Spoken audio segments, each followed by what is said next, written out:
Our devotion on the epistle is from 1 John chapter 3.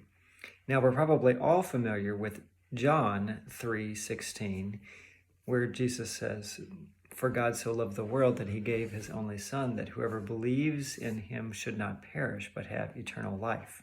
John 3:16, when John is talking to Nicodemus.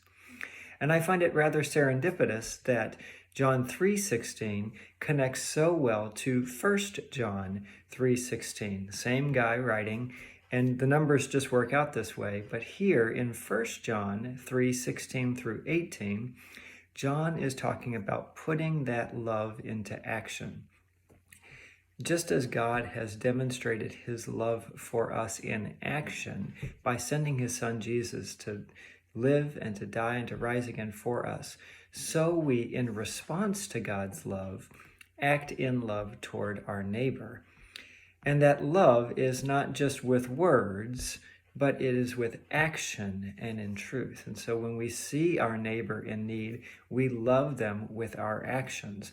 When we see other Christians in need, we love them with our actions. This is a beautiful connection then between God's love demonstrated for us and our response, where we act in love toward our neighbor. And this gets into the idea of belief, that John's desire for us, he says at the end of this passage for today, is that we would believe in Jesus and keep his commandments.